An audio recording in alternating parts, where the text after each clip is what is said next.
Hello बच्चों, आज हम आपको मंत्रिपरिषद के आकार, कार्यकाल और उनके शपथ से संबंधित आपको समझाएंगे कि मंत्रिपरिषद का आकार। 91वां संवैधानिक संशोधन जो कि 2003 में पारित हुआ था और जिसे 2004 में राष्ट्रपति द्वारा मंजूरी दी गई थी। तो उसके तहत मंत्रियों की कुल संख्या लोकसभा के कुल सदस्य संख्या के 15% अर्थात 82 से अधिक नहीं हो सकती। तो कहने का तात्पर्य है कि 91वें संविधान संशोधन से पहले कितने भी मंत्री बनाने का प्रावधान था, लेकिन जो 2003 में 91वां संविधान संशोधन हुआ जिसके द्वारा यह निर्धारित किया गया है कि केंद्र सरकार में 15% से ज़्यादा सदस्य मंत्री नहीं हो सकते। तो अधिकतम कितने सदस्यों को मंत्री बनाया जा सकता है? 82। जैसे बात अगर हमसे कोई पूछता है कि भाई राजस्थान में कितने लोगों को मंत्री बनाया जा सकता है अधिकतम, तो 30, क्योंकि राजस्थान में विधानसभा की सदस्य संख्या 200 है। तो 200 का अगर हम 15% निकालेंगे तो 30 सदस्य। तो जहाँ केंद्र में अधिकतम कितने मंत्री हो सकते हैं? 82। तो अपने राजस्थान में अधिकतम कितने हो सकते हैं? 30। तो ये आपके 91वें संविधान संशोधन के द्वारा निर्धारित किया गया था। कार्यकाल। संविधान के अनुच्छेद 75 के अनुसार सभी मंत्री राष्ट्रपति के प्रसाद पर्यंत अपने पद पर बने रह सकते हैं। कहने का तात्पर्य होता है, वैसे तो अमूमन जैसे लोकसभा का कार्यकाल 5 वर्ष का होता है, तो मंत्री का भी कार्यकाल 5 वर्ष का ही होता है, लेकिन वो राष्ट्रपति के प्रसाद पर्यंत अपने पद पर, कहने होता है जब तक राष्ट्रपति चाहता है वो अपने पद पर रह सकते हैं। प्रधानमंत्री और मंत्रिपरिषद उस समय तक अपने पद पर बने रहते हैं जब तक उसे लोकसभा का विश्वास प्राप्त हो। साधारणतया मंत्रिपरिषद का कार्यकाल लोकसभा के कार्यकाल के साथ ही चलता है। अब पद की शपथ। प्रधानमंत्री सहित प्रत्येक मंत्री को पद ग्रहण करने से पूर्व राष्ट्रपति द्वारा 2 तरह की शपथ दिलाई जाती है। पहला एक पद के प्रति और दूसरी गोपनीयता की होती है। तो कहने का मतलब प्रत्येक मंत्री को 2 प्रकार की शपथ दिलाई जाती है, एक उसके पद से संबंध है, दूसरी गोपनीयता। शपथ कर्तव्यों के ईमानदारी से निर्वहन करने के लिए दिलाई जाती है। गोपनीयता से तात्पर्य यह है कि प्रत्येक व्यक्ति मंत्रिमंडल के निर्णय को गुप्त रखेंगे। कहने का मतलब जो जिस पद पर कार्य करेगा उस पद पर ईमानदारी से कार्य करेगा, और जो भी मंत्रिमंडल की बैठक में जो फैसला होता है उसे वो गुप्त रखेगा, किसी को नहीं बताया। अब प्रधानमंत्री की भूमिका एवं उत्तरदायित्व। प्रधानमंत्री मंत्रिपरिषद और लोकसभा दोनों का नेता होता है। वह राष्ट्रपति और मंत्रिपरिषद के मध्य संचार माध्यम होता है। राष्ट्रपति व मंत्रिपरिषद के मध्य कड़ी। तो राष्ट्रपति और मंत्रिपरिषद के मध्य कड़ी कौन माना जाता है? प्रधानमंत्री। और राष्ट्रपति और मंत्रिपरिषद के मध्य संचार का माध्यम, यानी राष्ट्रपति की बात है मंत्रियों से बताना और मंत्रियों की बातों को राष्ट्रपति को बताना। तो ये कार्य किसके द्वारा किए जाते हैं? प्रधानमंत्री के द्वारा। और प्रधानमंत्री मंत्रिपरिषद का भी नेता होता है और लोकसभा का भी। तो राष्ट्रपति व मंत्रिपरिषद के मध्य कड़ी है। प्रधानमंत्री का यह दायित्व है कि वह मंत्रिपरिषद में लिए गए सभी निर्णयों से राष्ट्रपति को अवगत कराए कि भाई हमारी मंत्रिपरिषद में इस विषय पर विचार विमर्श किया गया है। संघ सरकार के प्रशासन व विधायी व अन्य प्रस्तावों की जानकारी राष्ट्रपति तक पहुंचाना। कि संघ सरकार ने प्रशासन से संबंधित कौन कौन से कार्य किए या आगे क्या करने वाले, उन सभी चीज़ों की जानकारी राष्ट्रपति तक पहुंचाना प्रधानमंत्री का ही कार्य है। विभागों का आवंटन। प्रधानमंत्री अपने साथी मंत्रियों को विभागों का आवंटन स्वयं करता है। विभागों का जैसे आपके अनेकों प्रकार के विभाग हैं, जैसे रेल विभाग है, वित्त विभाग है, रक्षा विभाग है, विदेश विभाग है, कपड़ा मंत्रालय विभाग है, स्वास्थ्य विभाग है। तो इनमें से कौन से व्यक्ति को किस विभाग का मंत्री बनाना है, ये सारे निर्णय किसके द्वारा किए जाते हैं? प्रधानमंत्री के द्वारा। तो प्रधानमंत्री अपने साथी मंत्रियों को विभागों का आवंटन स्वयं करता है, साथ ही विभिन्न कार्यालयों व विभागों में काम का बंटवारा करता है। प्रधानमंत्री कैबिनेट सचिवालय के माध्यम से विभिन्न मंत्रालयों और विभागों के बीच समन्वय करता है।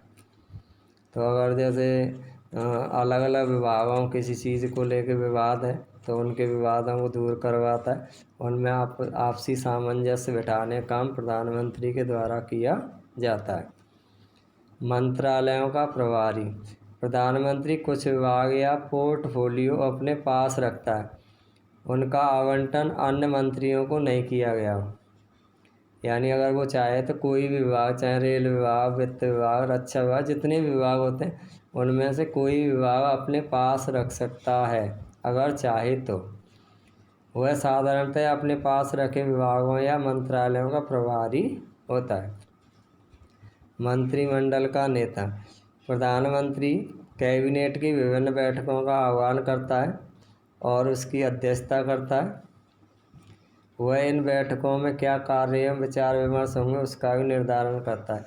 तो जब भी मंत्रिमंडल की बैठक होती है तो उन बैठकों की अध्यक्षता कौन करता है? प्रधानमंत्री। और बैठक में किन किन विषयों पर विचार विमर्श होगा उसका निर्धारण भी प्रधानमंत्री के द्वारा ही किया जाता है। अब संसद और कैबिनेट के मध्य कड़ी। प्रधानमंत्री संसद और कैबिनेट के बीच संपर्क सूत्र के रूप में कार्य करता है। तो संसद और कैबिनेट के मध्य संपर्क कड़ी कौन होता है? प्रधानमंत्री। वह संसद में सरकार की तरफ से मुख्य प्रवक्ता होता है। वह लोकसभा का नेता भी होता है। प्रधानमंत्री का इस रूप में यह उत्तरदायित्व है कि वह महत्वपूर्ण नीतिगत फैसलों की घोषणा करे, क्योंकि वह संसद का भी नेता है, लोकसभा का भी है और मंत्रिमंडल का भी नेता होता है। तो सभी उनसे ये उम्मीद करते हैं कि वो महत्वपूर्ण नीतिगत फैसलों की घोषणा करें। प्रधानमंत्री संसद में सामान्य महत्व की बहस में हस्तक्षेप कर सरकार की नीति को स्पष्ट करने के लिए अपना पक्ष रख सकता है। अब सरकारी प्रतिनिधि के रूप में प्रधानमंत्री विभिन्न प्रतिनिधि मंडलों, उच्च स्तरीय बैठकों और अंतर्राष्ट्रीय संगठनों में भारत का प्रतिनिधित्व करता है। प्रधानमंत्री राष्ट्रीय महत्व के विभिन्न अवसरों व मुद्दों पर दूरदर्शन और रेडियो पर अपना संबोधन देता है। तो जब भी जैसे कोई बाहर के देश का कोई भी राष्ट्रपति या प्रधानमंत्री आता है तो उनका मान सम्मान, ये सारे जो दायित्व हैं वो प्रधानमंत्री के द्वारा निभाए जाते हैं। और समय समय पर जैसे आपके स्वतंत्रता दिवस है या गणतंत्र दिवस है या अन्य कई सारे ऐसे अवसर होते हैं जिन पर वो संबोधन देते हैं देश के लिए। प्रधानमंत्री की शक्तियां एवं अधिकार। तो भारत का प्रधानमंत्री विश्व के शक्तिशाली शासनाध्यक्षों में से एक है। तो प्रधानमंत्री की शक्तियां निम्नलिखित हैं। पहला, भारत का प्रधानमंत्री विश्व के शक्तिशाली शासनाध्यक्षों में से एक है। वह सरकार का मुखिया होता है, जबकि राष्ट्रपति राज्याध्यक्ष या राष्ट्राध्यक्ष होता है। तो भारत का शासनाध्यक्ष कौन है? प्रधानमंत्री। और राष्ट्राध्यक्ष या राज्याध्यक्ष कौन है? राष्ट्रपति। केंद्रीय मंत्रिमंडल व अन्य नीति निर्माता संस्थाओं से संबंधित सभी महत्वपूर्ण निर्णय उसकी देखरेख में लिए जाते हैं। वह नीति आयोग का पदेन अध्यक्ष होता है। तो नीति आयोग का पदेन अध्यक्ष का मतलब जो व्यक्ति प्रधानमंत्री है वही नीति आयोग का अध्यक्ष होगा। तो प्रधानमंत्री सरकार का वास्तविक अध्यक्ष होता है। वह राष्ट्रपति को अपने मंत्रियों की नियुक्ति तथा उनके विभागों के आवंटन, परिवर्तन या उनके त्यागपत्र स्वीकार या अस्वीकार करने की सलाह दे सकता है। अब आपके तीसरा जो शक्ति है, तीसरी शक्ति प्रधानमंत्री की, वो है प्रधानमंत्री मंत्रिपरिषद की सभी बैठकों में अध्यक्षता करता है और यह सुनिश्चित करता है कि मंत्रिपरिषद सामूहिक उत्तरदायित्व के सिद्धांत पर कार्य करेगी। वह केंद्र प्रशासन तथा विधान संबंधी प्रस्तावों के संबंध में कैबिनेट द्वारा लिए गए निर्णयों से राष्ट्रपति को समय समय पर सूचित करता है। तो यानी जब भी कैबिनेट की बैठक होती है या मंत्रिमंडल मंत्रिपरिषद की बैठक होती है, उन सब के बारे में राष्ट्रपति को समय समय पर अवगत कराता है प्रधानमंत्री। पांचवी जो शक्ति है, किसी भी मंत्री द्वारा लिए गए निर्णय को प्रधानमंत्री राष्ट्रपति के कहने पर पुनः मंत्रिपरिषद में विचार के लिए रखवा सकता है। जैसे मान लीजिए किसी मंत्री ने कोई निर्णय लिया और उस निर्णय से राष्ट्रपति संतुष्ट नहीं है या राष्ट्रपति ने ये कहा कि भाई इस पर पुनर्विचार किया जाए, तो वो प्रधानमंत्री से कहेगा, प्रधानमंत्री मंत्रियों से कहेंगे कि भाई इन विषयों पर या इन मुद्दों पर आप दोबारा से विचार विमर्श कीजिए। छठवां पॉइंट, प्रधानमंत्री संसद के कार्य संचालन में नेतृत्व प्रदान करता है। सभी सरकारी विधेयक उसके निरीक्षण में तथा उसकी सलाह के अनुसार ही तैयार किए जाते हैं। तो संसद के जो भी कार्य संचालन होते हैं वो प्रधानमंत्री की देखरेख में ही होते हैं।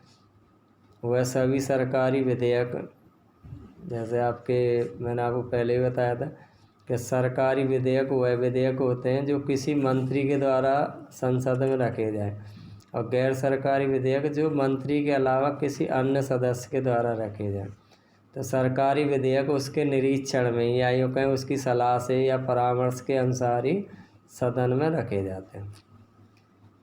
अगला पॉइंट, वह अपने अधीन मंत्रियों के विभागों के कार्यों की भी देखरेख करता है तथा मंत्रियों में परस्पर उत्पन्न होने वाले मतभेदों को दूर कर संपूर्ण प्रशासन में सामंजस्य बनाए रखता है। तो जैसे मंत्रियों में किसी चीज़ को लेकर विवाद है तो उस विवाद को दूर करवाता है। उन मंत्रियों के विभागों और मंत्रियों के बीच आपसी सामंजस्य बनाए रखने का प्रयास प्रधानमंत्री के द्वारा किया जाता है। अगला पॉइंट, संसद में प्रधानमंत्री सरकार का मुख्य प्रवक्ता होता है। कहने मतलब जो मुख्य वक्तव्य देने वाला व्यक्ति होता है वो प्रधानमंत्री होता है। शासकीय नीति से संबंधित अधिकृत घोषणा प्रधानमंत्री के अधिकार क्षेत्र में ही आती है। वह सभी महत्वपूर्ण नियुक्तियों के संबंध में राष्ट्रपति को परामर्श देता है। जैसे हमने पढ़ा था कि राष्ट्रपति राज्यों में राज्यपालों की नियुक्ति करता है, आपके संघ लोक सेवा आयोग, वित्त आयोग या चुनाव आयोग इनके अध्यक्षों की नियुक्ति करता है, या विदेशों में राजदूतों की नियुक्ति करता है। तो ये ज़्यादातर जो भी नियुक्तियां होती हैं वह प्रधानमंत्री की सलाह या परामर्श से ही करता है। तो वह सभी महत्वपूर्ण नियुक्ति के संबंध में राष्ट्रपति को परामर्श देता है। वह राष्ट्रपति तथा मंत्रिपरिषद के मध्य संपर्क सूत्र के रूप में कार्य करता है। ये हमने पहले ही पढ़ा था कि राष्ट्रपति और मंत्रिपरिषद के बीच संपर्क कड़ी कौन होता है? प्रधानमंत्री। अगला पॉइंट, प्रधानमंत्री लोकसभा तथा राज्यसभा के मध्य भी संपर्क सूत्र के रूप में कार्य करता है। वह राष्ट्रपति को परामर्श देता है कि वह संसद का सत्र कब बुलाए। भाई संसद सत्र कौन बुलाता है? राष्ट्रपति।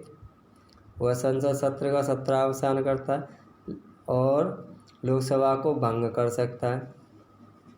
तो ये सारे निर्णय राष्ट्रपति के द्वारा किए जाते हैं, लेकिन प्रधानमंत्री की सलाह से। वह यह भी सुनिश्चित करता है कैबिनेट के निर्णयानुसार कौन से विधेयक संसद में पेश किए जाए और विपक्ष के विरोध का किस प्रकार सामना किया जाए। आगे, प्रधानमंत्री विदेश नीति से संबंधित महत्वपूर्ण निर्णय स्वयं लेता है एवं विदेशों में भारत का प्रतिनिधित्व करता है। तो ये आपके प्रधानमंत्री की शक्तियाँ थी। इसी के साथ आपका ये सेकंड जो चैप्टर है वो पूरा हुआ।